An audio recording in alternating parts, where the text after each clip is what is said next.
Hello दोस्तों, मैं S N Rawal एक बार फिर BSTC टेस्ट पेपर जो 5 है उसके सॉल्यूशन के साथ आ गया हूँ। और जैसा कि आपको विदित है कि चाणक्य एजुकेशन एकेडमी द्वारा हर साल की भांति इस साल भी BSTC टेस्ट सीरीज का आयोजन किया जा रहा है। Sunday to Sunday test series होती है दोस्तों।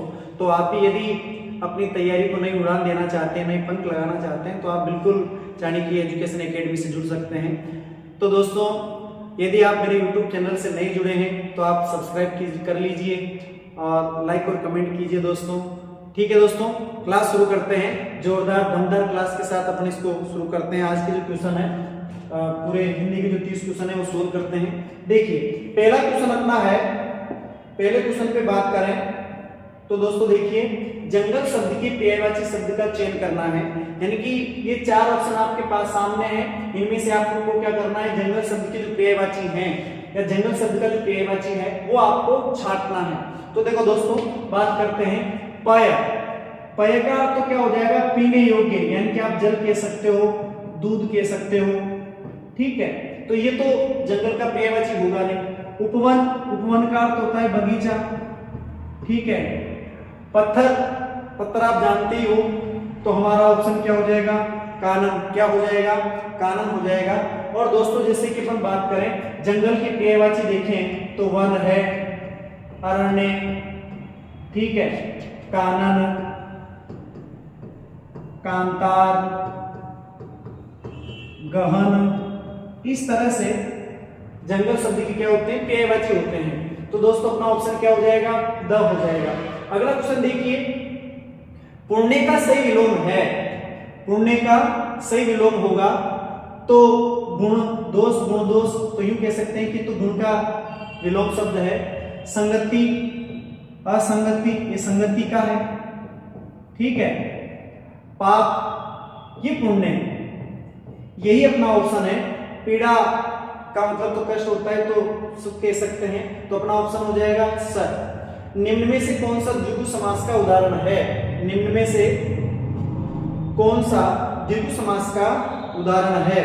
तो बात अपन करते हैं दोस्तों। देखिए, ऑप्शन है अपना चौराहा, ऑप्शन है चौराहा, दशानन और यथाशक्ति, माता पिता। देखिए, निम्न में से कौन सा द्विगु समास का उदाहरण है, चौराहा, दशानन, यथाशक्ति, माता पिता। अब दोस्तों बात अपन करें, हमें अच्छी तरह से पता है कि द्विगु समास में पहला पद क्या होता है, संख्यावाची होता है। क्या होता है दोस्तों, संख्यावाची होता है। और द्वितीय पद की क्या होती है, प्रधानता होती है। और समस्त पद मिलकर के क्या करता है, समूह का बोध करवाता है। अब बात अपन करें चौराहा, 4 राहों का समूह, ये अपना ऑप्शन हो जाएगा। देखिए, समास विग्रह करोगे तो 4 राहों का संगम कह सकते हो या समूह भी आप लिख सकते हो। ठीक है, ये अपना ऑप्शन हो जाएगा। दशानन, 10 आनंद जिसके वह, यानी कि ये तो बहुव्रीहि होगा। क्या होगा, दशानन में तो बहुव्रीहि होगा।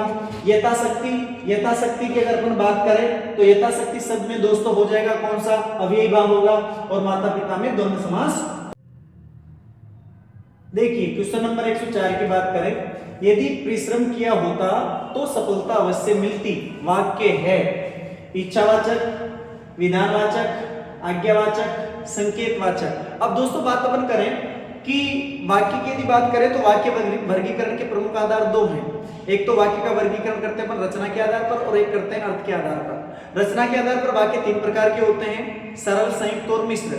ठीक है, अर्थ के आधार पर वाक्य 8 प्रकार के होते हैं। कितने प्रकार के, 8 प्रकार के होते हैं। और ऐसा वाक्य जिसमें क्या होता है, एक क्रिया का होना दूसरी क्रिया पर निर्भर करता है, या यूं कह सकते हैं कि वाक्य में शर्त का भाव हो, कंडीशन हो, यदि परिश्रम किया होता तो सफलता अवश्य मिलती।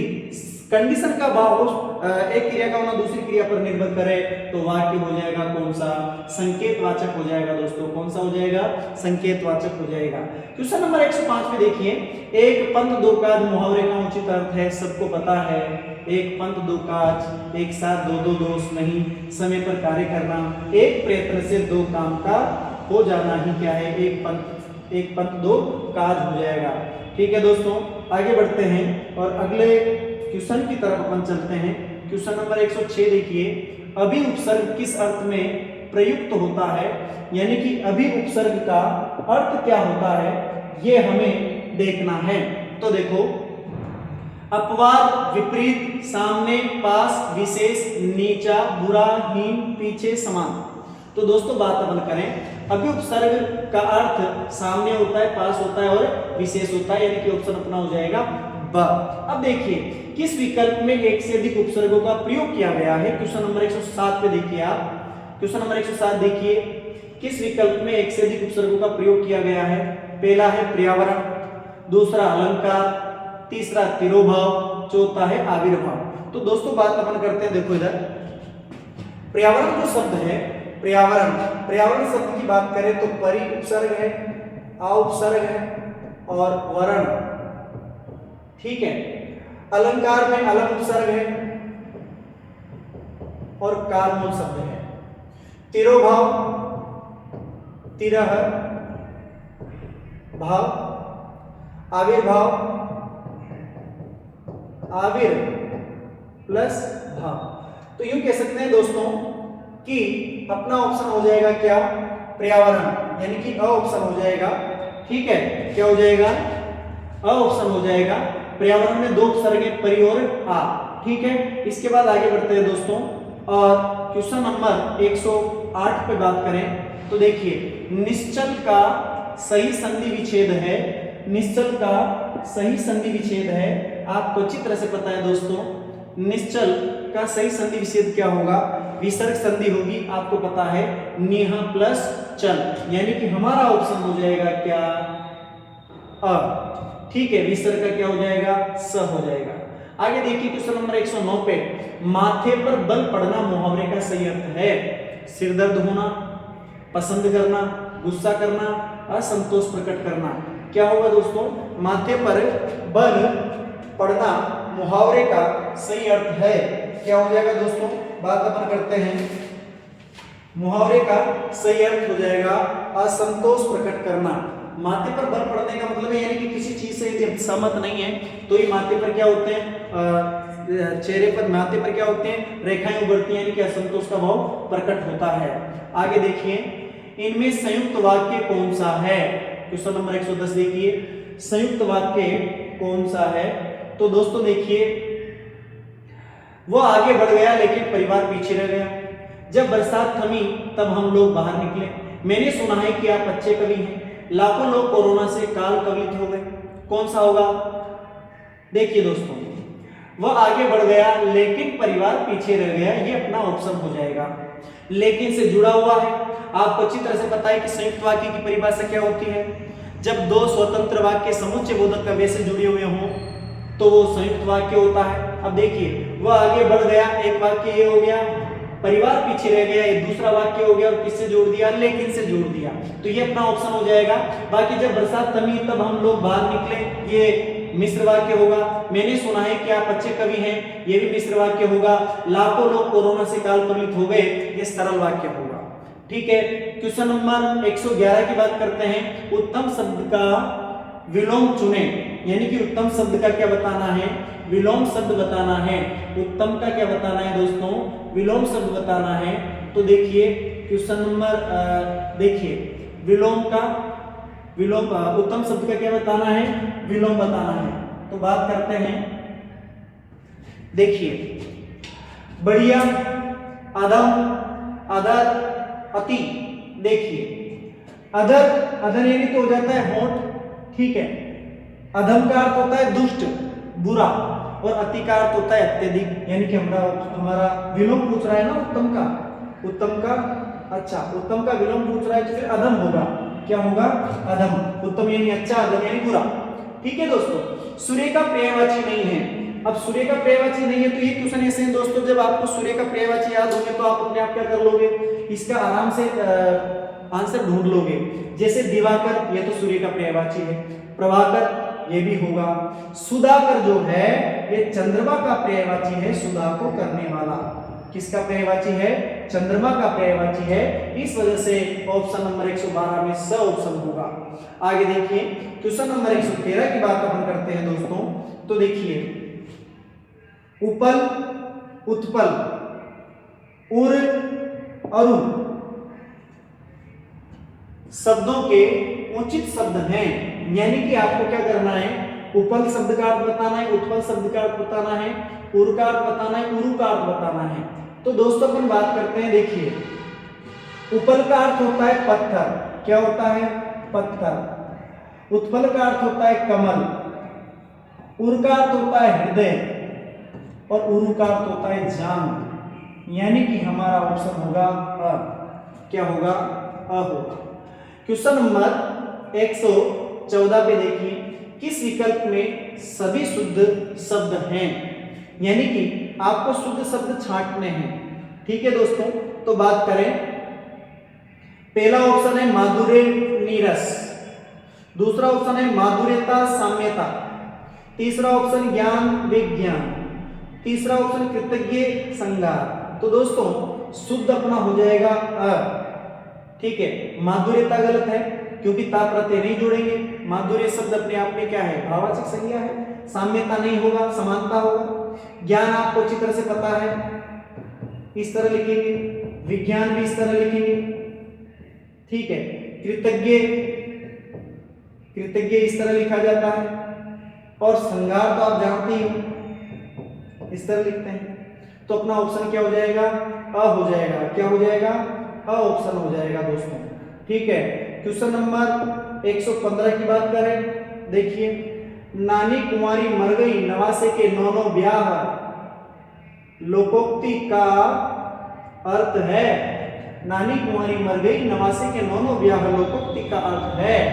देखिए, देखते हैं क्या ऑप्शन होता है। व्यर्थ, ये व्यर्थ नहीं है भाई, यहां पर व्यर्थ है, व्यर्थ। व्यर्थ से की बगाड़ने वाला, एक आदमी अपराध करे और दूसरा दंड भुगते, ये तो नहीं होगा। अधिक जाने वाले को उपदेश देने वाला, नहीं। दूसरों की संपत्ति से लाभ उठाने वाला, ये भी नहीं होगा। यानी कि व्यर्थ की सेकी बगाड़ने वाला। नानी कुंवारी मर गई नवासे के नौनो ब्याह, घर में नहीं दाने, और क्या कहते हैं उसे, वो इस तरह से एक होता है ना, वो भी इसी का में आएगा। यानी कि व्यर्थ से की बगाड़ने वाला, दिखावा करने वाला हो जाएगा। क्वेश्चन नंबर बात अपन करते हैं, क्वेश्चन नंबर 116 की बात करें दोस्तों, तो देखिए, यथाशक्ति शब्द का समास विग्रह होगा। यथाशक्ति शब्द का समास विग्रह होगा। ये समान नहीं है, समास है।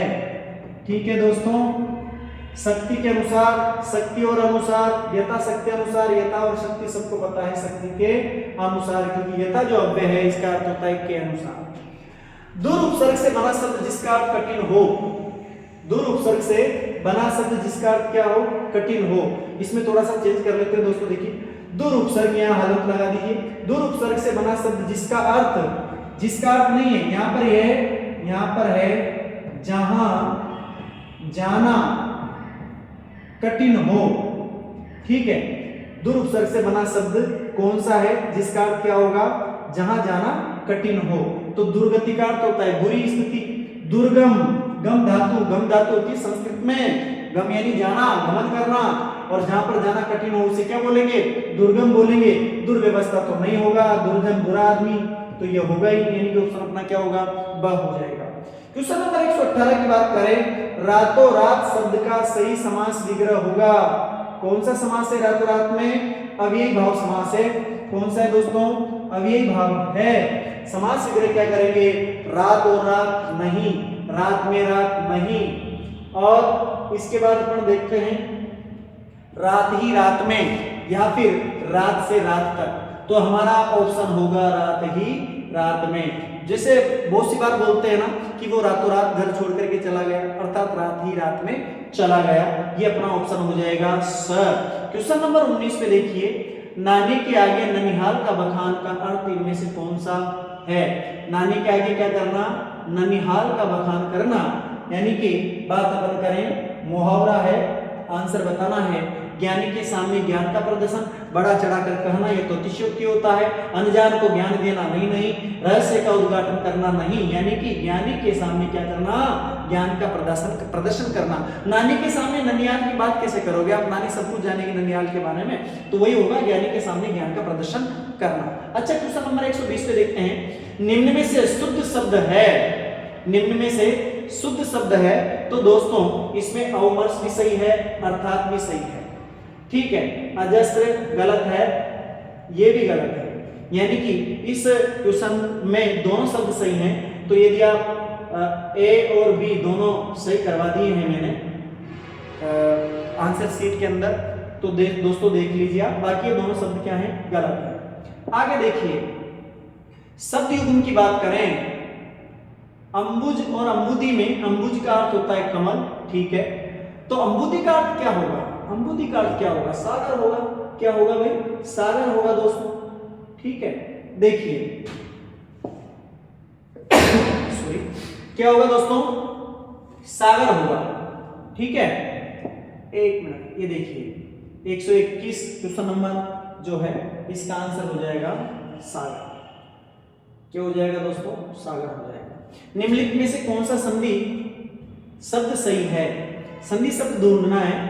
गुरु उपदेश, ये तो नहीं होगा दोस्तों, क्योंकि आपको पता है दीर्घ संधि है, संधि विग्रह करेंगे तो गुरु प्लस उपदेश होगा, यानी कि छोटा ऊ है, ये भी छोटा ऊ है, दोनों को मिलाओगे बड़ा ऊ और शब्द बना देंगे क्या, गुरु उपदेश, यानी कि बड़ा ऊ आना चाहिए जो यहाँ पर नहीं है, ठीक है।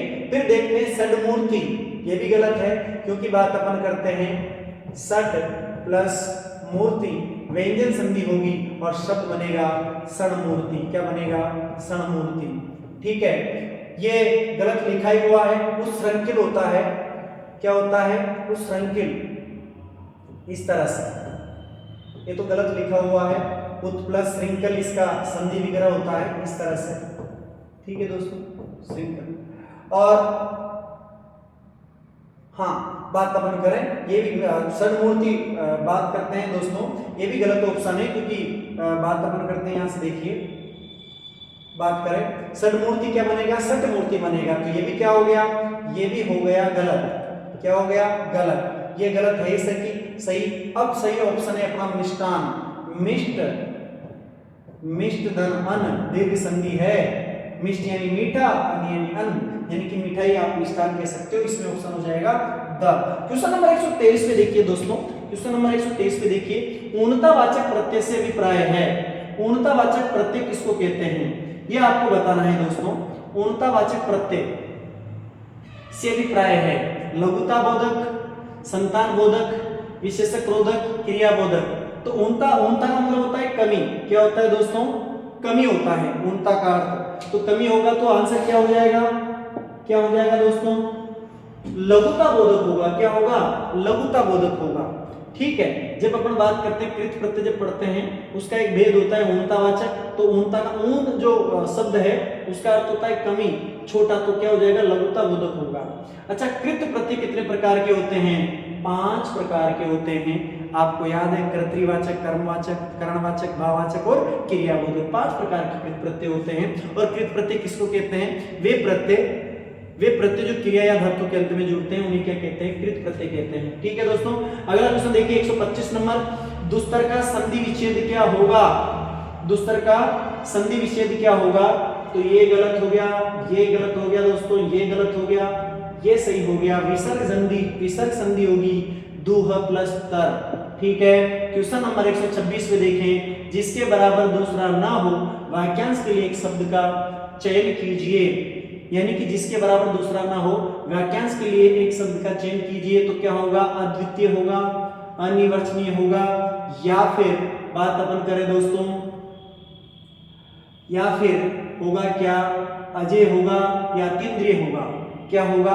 तो दोस्तों बात करते हैं यहां से, हाँ, जिसके बराबर दूसरा ना हो वाक्यांश के लिए एक शब्द का चयन होगा, अद्वितीय, क्या होगा, अद्वितीय होगा, आंसर हमारा क्या हो जाएगा, अ हो जाएगा, ठीक है। देखिए आइए क्वेश्चन नंबर 127 की बात करते हैं, क्वेश्चन नंबर 127 पे आप चलते हैं। देखिए, मित्र हारी शब्द के लिए वाक्यांश छांटिए।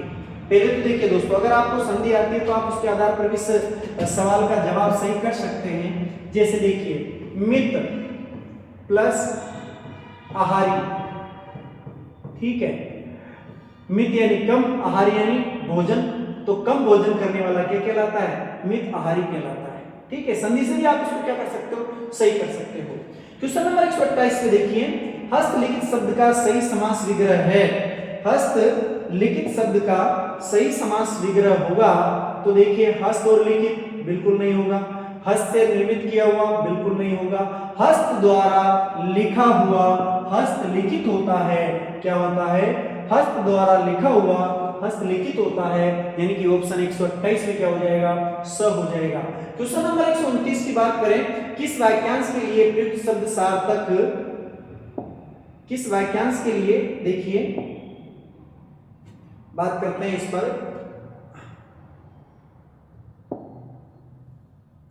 किस वाक्यांश के लिए, किस वाक्यांश के लिए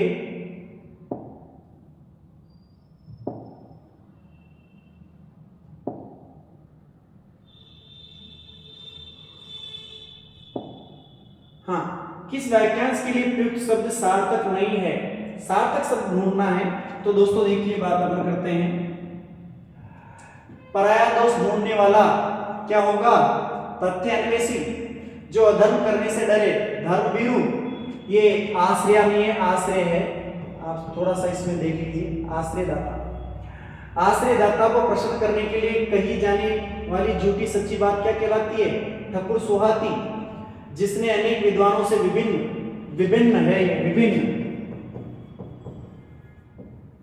विभिन्न शास्त्रों का ज्ञान प्राप्त किया हो, क्या बोलते हैं? बहुश्रुत। तो दोस्तों ये सारे राइट हैं, बस और 10 सही है, यानी कि अपना ऑप्शन क्या है? आ।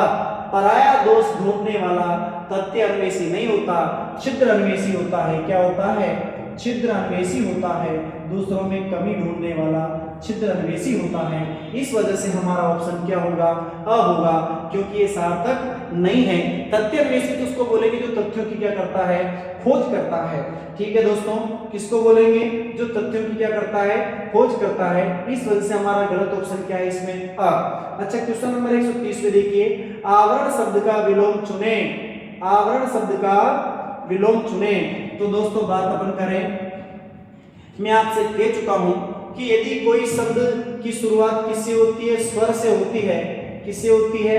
स्वर से होती है। और यदि आप उसका क्या करना चाहते हो? विलोम बनाना चाहते हो, विलोम चुनना चाहते हो, या उस शब्द का विलोम बनाना चाहते हो, तो आप उसके आगे क्या कर दीजिए अनुपसर्ग जोड़ दीजिए। कौन सा जोड़ दीजिए? अनुपसर्ग जोड़ दीजिए। जो शब्द बनेगा वही आपका क्या बन जाएगा? विलोम बन जाएगा, यानी कि हमारा आंसर क्या हो जाएगा? अनावरण हो जाएगा। तो दोस्तों आज के 30 क्वेश्चन समाप्त होते हैं। आपको आज की क्लास कैसी लगी है? कमेंट कीजिए, लाइक कीजिए, शेयर कीजिए। तब तक के लिए जय हिंद, जय भारत।